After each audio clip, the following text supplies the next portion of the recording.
Sejam bem-vindos ao canal Avaliação Fisioterapêutica. Hoje nós vamos começar uma série de vídeos sobre a avaliação da sensibilidade. Para começar, nesse primeiro vídeo nós vamos falar sobre os aspectos gerais e conceitos sobre sensibilidade. E nos próximos vídeos falaremos sobre as escalas que podem ser utilizadas nessa avaliação. Bom, então vamos começar com os aspectos gerais sobre sensibilidade. O nosso objetivo é apresentar os fatores e os aspectos gerais que devem ser considerados no processo de avaliação da sensibilidade. Como definição no dicionário, a sensibilidade é a propriedade dos seres vivos de receber e perceber informações sobre as mudanças no meio externo e interno e de a elas reagir através de sensações. Também é definida como estesia e excitabilidade. A sensibilidade diz respeito à habilidade de sentir ou perceber, e ao reconhecimento e discriminação de impressão sensorial, e essa capacidade de percepção é importante para a nossa interação com o meio ambiente e manutenção da homeostase. A avaliação da sensibilidade analisa a habilidade de sentir ou perceber um estímulo que é aplicado em uma determinada área. Vale ressaltar que a sensibilidade faz parte das funções do corpo, de acordo com a CIF, estando presente no capítulo 2, que é intitulado como Funções Sensoriais e Dor.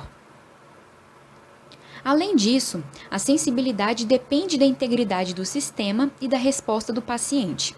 O nosso sistema somatosensorial leva as informações para o sistema nervoso central sobre o estado do nosso corpo e do contato com o meio externo, e isso é feito através de diversos receptores sensoriais, que fazem a transdução dos sinais térmicos, mecânicos e químicos em sinais elétricos para serem transmitidos pelos neurônios.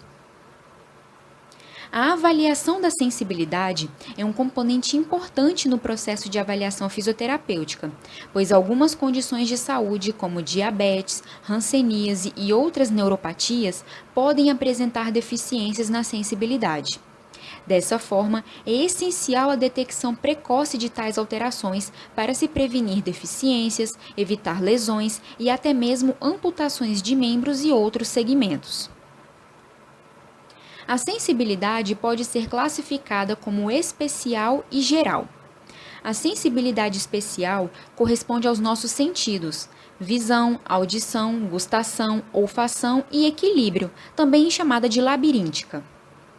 Já a sensibilidade geral diz respeito à sensibilidade térmica, tátil, pressórica e nociva, abrangendo também a vibração, dor e prurido. A sensibilidade geral é composta pela sensibilidade superficial e a sensibilidade profunda. A sensibilidade superficial, também conhecida como esterocepção, é composta pela sensibilidade tátil, dolorosa e térmica. Quanto aos instrumentos que podem ser utilizados para avaliação, nós temos o algodão, pincel ou estesiômetro para avaliação da sensibilidade tátil. Já para a dolorosa, usamos o alfinete rombo e para a térmica, usamos o tubo de ensaio com água quente, menor do que 45 graus Celsius, e também um tubo de ensaio com água fria, mais do que 15 graus Celsius. É importante ressaltar que a avaliação da sensibilidade superficial é realizada através dos dermátomos, que são um território cutâneo representado por um segmento específico da medula espinal, ou seja, é uma área da pele que é inervada por uma raiz nervosa. Já a sensibilidade profunda abrange a sensibilidade vibratória ou palestesia, abrange também a pressórica e a cinético-postural, que também é conhecida como propriocepção ou artrestesia. Quanto aos instrumentos utilizados para avaliação, nós temos o uso do diapasão nas saliências ósseas para avaliação da sensibilidade vibratória, a compressão digital para avaliação da sensibilidade pressórica e a posição da articulação e o movimento articular para avaliação da propriocepção.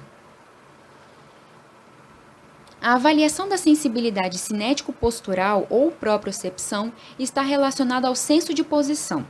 O comando que o avaliador deve dar ao paciente é: de olhos fechados, coloque o seu membro superior direito na mesma posição que o membro superior esquerdo.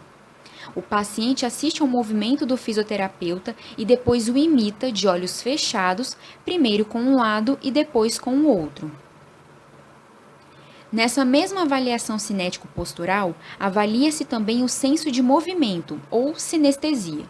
O paciente deve estar de olhos fechados e o avaliador deve mover o membro do paciente e depois perguntar: está movendo ou parado? E em que direção? Também na avaliação cinético-postural, temos o teste de reprodução do ângulo articular, onde a propriocepção do joelho, do quadril e do tornozelo serão avaliados por meio do teste de reprodução do ângulo articular.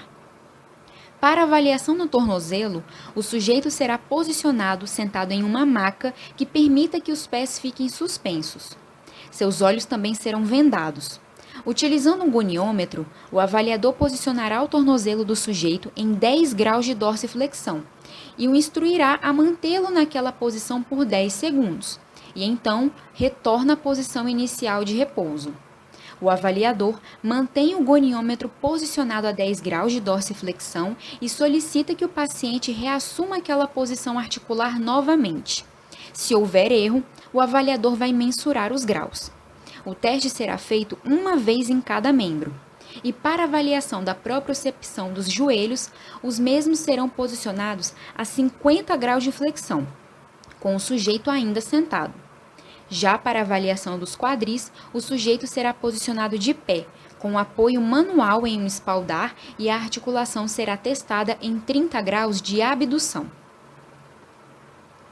Vale lembrar que para avaliação da sensibilidade, é importante que o ambiente seja silencioso, com uma temperatura agradável e o paciente deve fazer uso de roupas adequadas. E muito importante, o avaliador não deve sugestionar o paciente, ou seja, induzir a sua resposta. A sensibilidade combinada é dependente não só da integridade periférica e medular, mas também do córtex cerebral sensitivo e das vias talâmicas. Em relação à sensibilidade combinada, nós temos os seguintes testes: a discriminação entre dois pontos, a grafestesia, estereognosia e a estimulação simultânea bilateral.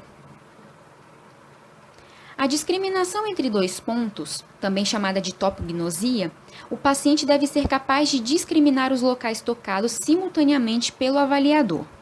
A distância entre os pontos que são utilizados no teste são de 5 mm, 10 mm e 50 mm. O avaliador deve realizar as estimulações cutâneas com uma ponta de forma simultânea, que pode ser uma lapiseira, uma ponteira de martelo ou um esquadro. E essas pontuações serão feitas em determinadas regiões do corpo, como o dedo indicador, dedo médio, polegar, palma da mão, antebraço, braço e costas. E a cada estímulo deve-se perguntar ao paciente: você discrimina um ou dois pontos?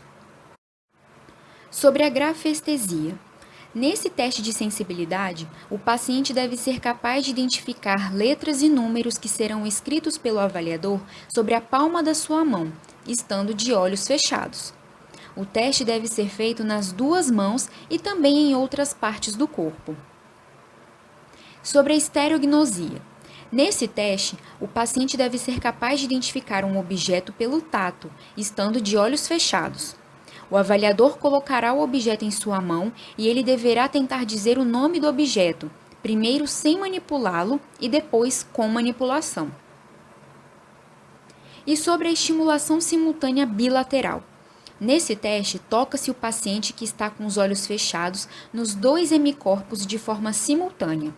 A extinção diz respeito à incapacidade de perceber os dois toques e referir-se a apenas um toque. De acordo com os testes realizados, a sensibilidade do paciente pode ser classificada da seguinte forma, indo de 1 a 6, onde 1 é uma sensibilidade intacta, 2 reduzida, 3 exagerada, 4 imprecisa, 5 ausente porque não há resposta e 6 inconsciente ou ambígua. Além disso, existem escalas e instrumentos que também podem ser utilizados para avaliação da sensibilidade, e nós abordaremos nos próximos vídeos, que são a avaliação sensorial de Nottingham e a estesiometria. Bom, o tema do nosso primeiro vídeo dessa série foi aspectos gerais na avaliação da sensibilidade. Fique atento, pois no próximo vídeo nós falaremos sobre a escala Avaliação Sensorial de Nottingham. Obrigada por nos acompanhar e até a próxima!